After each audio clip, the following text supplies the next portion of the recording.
From the outside, it looked like a love story. Engagement pictures, wedding plans, romantic posts. One caption said, "My heart found its home."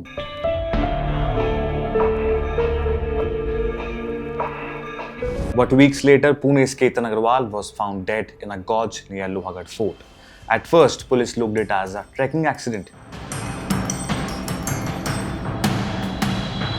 Lohgarh पहुंचने के बाद हमें दिखाई दिया कि एक लड़का गिरा हुआ है, उसके सिर पे बहुत बड़ी चोट आई हुई है और वो डेथ हो चुका था।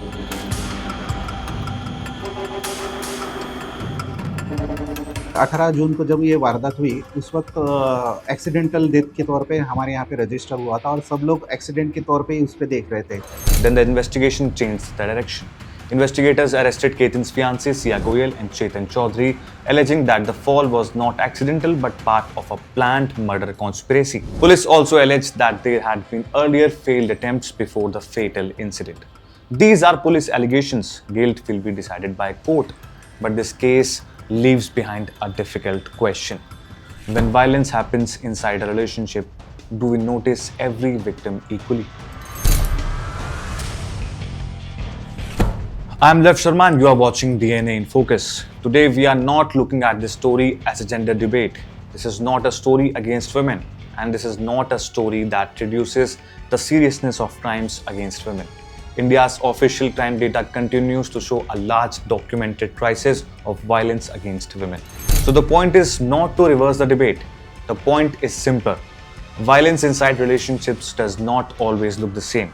Sometimes the victim is a woman, sometimes the victim is a man, and sometimes the warning signs are noticed only after a relationship becomes part of a murder investigation.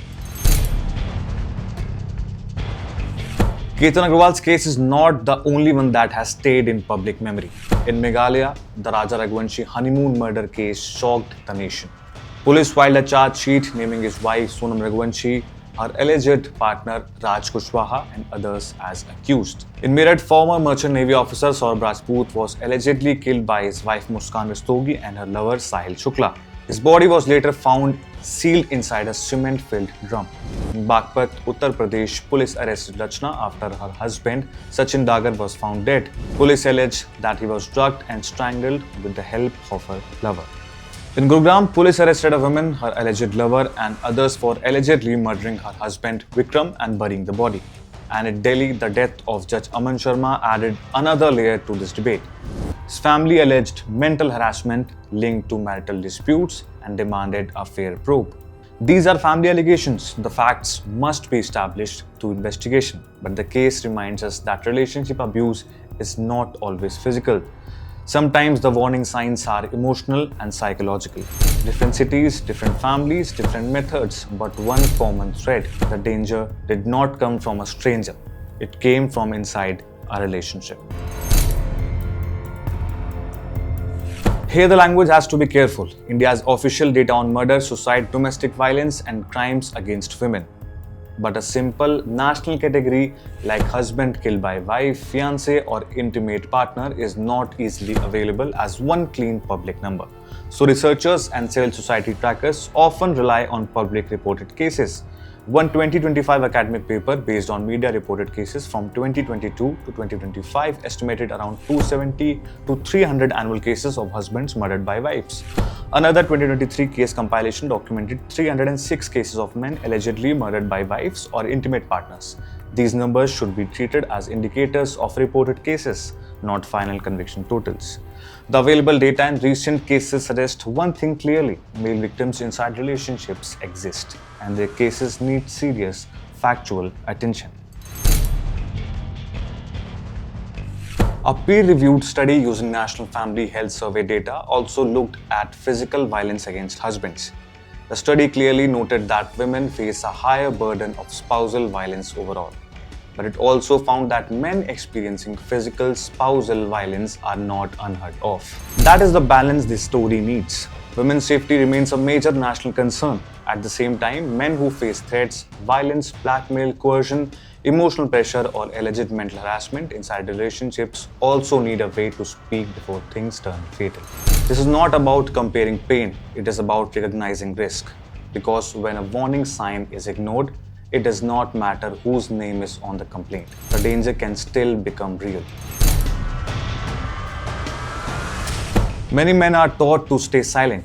मर्द हो, हैंडल करो, इतना तो चलता है, केस करोगे तो लोग हंसेंगे. These lines may sound casual, but in a violent or mentally abusive relationship, silence can become dangerous. A man may ignore threats, he may hide humiliation, he may not tell his family what is happening inside the relationship. Friends may treat it as just another personal fight. Family members may realize the seriousness only when it is too late. And by the time police or investigators get involved, the situation may already have crossed the point of no return. That is why cases like Ketan Agarwal, Raja Raghuvanshi, Saurabh Rajput, Sachin Dagar, Vikram and Aman Sharma force us to ask a harder question. Are we taking relationship violence and relationship distress seriously only when the victim fits our usual image? The answer is not outrage. The answer is systems. Better relationship level crime data, earlier reporting of threats, more serious handling of complaints from any victim, counseling and intervention before violence escalates, and support systems that protect women strongly while also making space for male victims who are genuinely at risk. Because justice should not depend on gender, it should depend on evidence, it should depend on danger, and it should depend on the basic right of every person to live safely. Ketan Agarwal's death is now part of a police case. Raja Raghuvanshi's honeymoon became a charge sheet. Saurabh Rajput's story became one of the most disturbing murder cases in recent memory.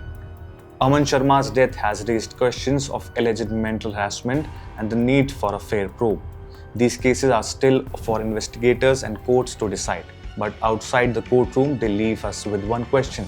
Can India build a system where every warning sign is taken seriously before a relationship becomes a crime scene? Because the real issue is not men versus women. The real issue is violence, the real issue is silence, and every victim deserves to be seen before it is too late.